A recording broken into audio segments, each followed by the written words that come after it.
दोस्तों, मशहूर यूट्यूबर और बिग बॉस के विजेता एल्विस यादव के ऊपर एफआईआर दर्ज कर ली गई है। जी हाँ दोस्तों, एक वीडियो सामने आया है। उस वीडियो में एल्विस यादव जो है वो किसी सागर ठाकुर नाम के आदमी पर अटैक कर रहे थे और कैमरे के अंदर वो सब घटना जो है वो रिकॉर्ड हुई। एल्विस यादव के साथ 4-5 अन्य लोग भी थे और इस पूरी घटना के बाद गुरुग्राम पुलिस ने एल्विस यादव के ऊपर एफआईआर दर्ज कर ली है। हम आपको बताएंगे कि इन धाराओं में क्या गुरुग्राम पुलिस ने जो एफआईआर दर्ज की गई है और जिन धाराओं में एफआईआर दर्ज की गई है क्या वो धाराएं संज्ञेय हैं, क्या वो अपराध संज्ञेय है और क्या इस प्रकार की घटना के बाद एल्विस यादव को गिरफ्तार किया जा सकता है। जी हाँ दोस्तों, नमस्कार। मेरा नाम दीपक कुलड़िया है। मैं पेशे से वकील हूं और भादरा सेशन कोर्ट में वकालत करता हूं। साथियों, एल्विस यादव के ऊपर एफआईआर दर्ज कर ली गई है। एल्विस यादव जो मशहूर यूट्यूबर थे, उनके ऊपर आईपीसी की धारा 323, 341, 147, 149 और 506 आईपीसी के तहत मुकदमा दर्ज कर लिया गया है।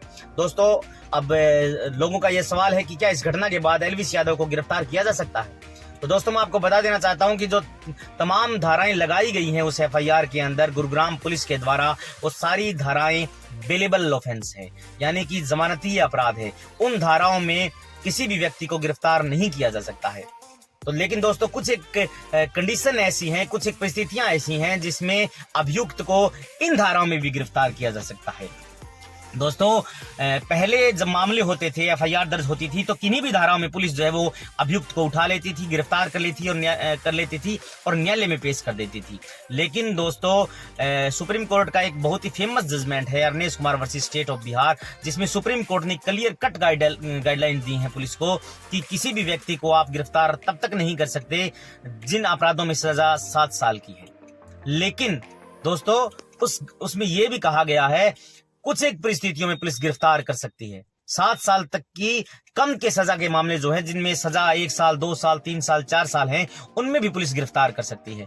लेकिन कारण यह होना चाहिए कि उन धाराओं में पुलिस तब गिरफ्तार करती है जब पुलिस को यह डर लगता हो कि अभियुक्त जो है वो गवाहों को डरा धमका सकता है या फिर अभियुक्त जो है वो इस केस को जो है प्रभावित कर सकता है। यानी कि उसकी गिरफ्तारी करनी लाजमी है। अगर उसको खुला छोड़ा गया, अगर उसको परमिशन दे दी गई समाज में घूमने की, या उसको गिरफ्तार नहीं किया गया, तो डेफिनेटली जो है वो ये इस केस को प्रभावित कर सकता है, गवाहों को डरा धमका सकता है। इसलिए एप्लीकेंट जो है उसको न्याय प्राप्त करने में दिक्कत आ सकती है। इन परिस्थितियों में गिरफ्तारी बन सकती है।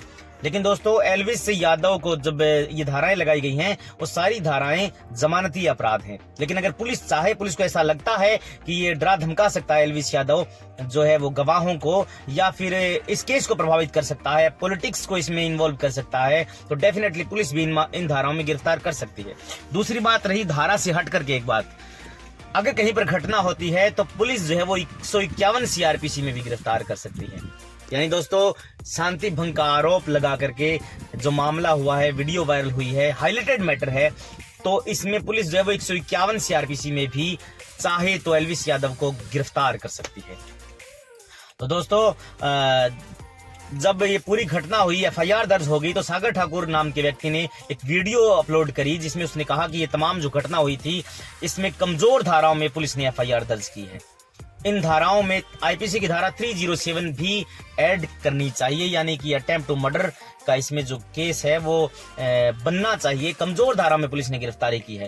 लेकिन दोस्तों, मैं आपको बता देता हूं कि 307 जो है हत्या की कोशिश का जो मामला है वो या तो ग्रीवियस इंजरी यानी कि वाइटल पार्ट पर अटैक हुआ हो, या फिर ऐसी परिस्थितियां हो जिसमें आप बच गए हो बाई चांस और सामने वाला व्यक्ति आपको जान से मारने के लिए ही आया हो।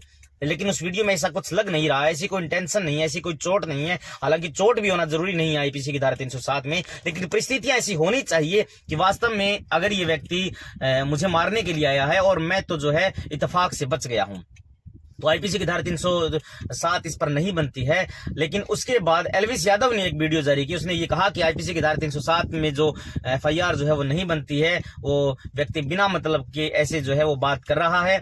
और दूसरी बात, एल्विस यादव के ऊपर आरोप लगाया था सागर ठाकुर ने कि कमजोर धारा में एफआईआर दर्ज की है, पुलिस मुलजिम से मिली हुई है या पॉलिटिक्स हावी है। तो एल्विस यादव ने रिप्लाई किया, अगर पॉलिटिक्स हावी होती तो मैं गुरुग्राम में भी किसी ने मेरे ऊपर एफआईआर दर्ज की थी, मैं गुरुग्राम गुरुग्राम में भी एफआईआर को दर्ज नहीं होने देता। अगर मैं इतना हावी होता, अगर पॉलिटिक्स मेरे साथ इतनी ज्यादा मजबूती के साथ स्टैंड लेती, तो मैं गुरुग्राम में भी किसी की एफआईआर मेरे खिलाफ नहीं होने देता। उसके एल्विस के ऊपर एक और एफआईआर है आईपीसी की धारा 323 के अंतर्गत। लेकिन दोस्तों मैं यहाँ पर एक बात बताना चाहता हूँ कि एल्विस यादव ने कहा कि मैं आपकी एफआईआर नहीं होने देता।